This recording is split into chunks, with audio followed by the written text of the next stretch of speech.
Sir ಮತ್ತೆ ಹೇಳ್ತಾರೆ sir, Lakshmi Hebbalkar ಅವರು ಸಿಟಿ ರವಿ ಅವರ ತಲೆಯಲ್ಲಿ ಎಷ್ಟು ಗಾಯ ಆಗಿದೆ, ಎಷ್ಟು ಸ್ಟಿಚ್ಗಳನ್ನ ಹಾಕೊಂಡಿದ್ದಾರೆ, ಅವರು ಅನುಕಂಪವನ್ನ ಗಿಟ್ಟಿಸ್ಕೊಳಕ್ ನೋಡ್ತಾ ಇದ್ದಾರೆ, ಏನೂ ಆಗಿಲ್ಲ, ಆ ತಲೆಗೆ ಹಾಕೊಂಡಿರೋದೇನಿದೆ ಅದೆಲ್ಲವೂ ನಾಟಕೀಯ ಅಂತ ಕೂಡ ನಿಮ್ಮ ಮೇಲೆ ಆರೋಪ ಮಾಡ್ತಾರೆ. ಈಗ ಅವರು ಸಿ ಈಸ್ ನಾಟ್ ಎ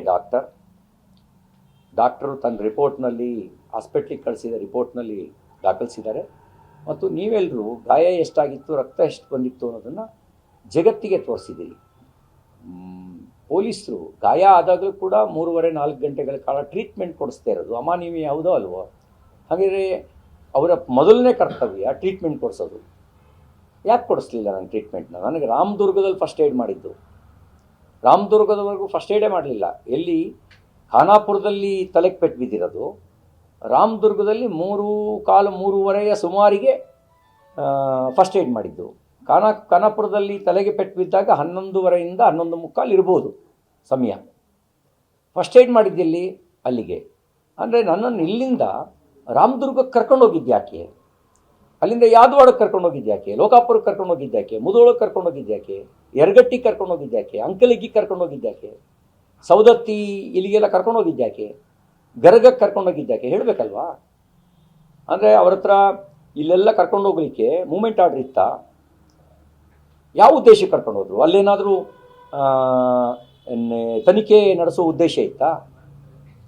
ಅಲ್ಲಿಗೇನು ತನಿಖೆ ನಡೆಸೋ ಉದ್ದೇಶಕ್ಕೆ ಕರ್ಕೊಂಡೋಗಿದ್ರೆ ಘಟನೆ ನಡೆದ ಸ್ಥಳ ಅಂತ ಯಾರು ದೂರು ಕೊಟ್ಟಿದ್ದಾರೆ ಆ ದೂರು ಕೊಟ್ಟೋ ಸ್ಥಳ ಸುವರ್ಣ ಸೌಧ, ರಾಮದುರ್ಗ, ಅಂಕಲಿಗಿ, ಯಾದವಾಡ ಅಲ್ಲ.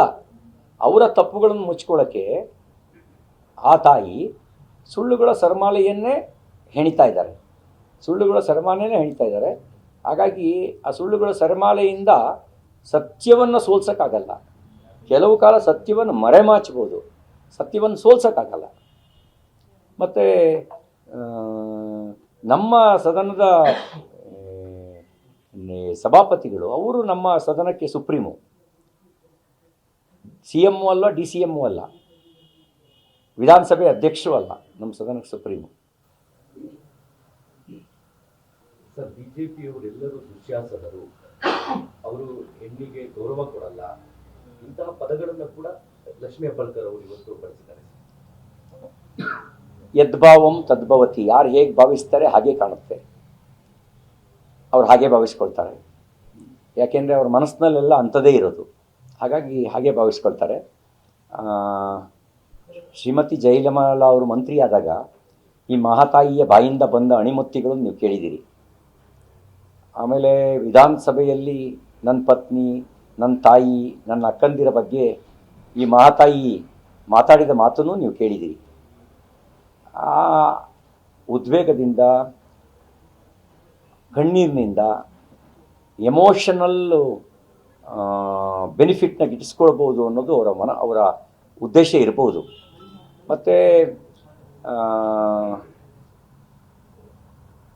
ಹೇಗೆ ಎಷ್ಟು ಆ್ಯಕ್ಟಿವ್ ಇದ್ದಾರೆ ಅಂದರೆ, ಅವ್ರ ಪಕ್ಷದ MLAಗಳ ಮೇಲೆ ರೇಪ್ ಕೇಸ್ ಆಗುತ್ತೆ, ನೋ ಆಕ್ಷನ್.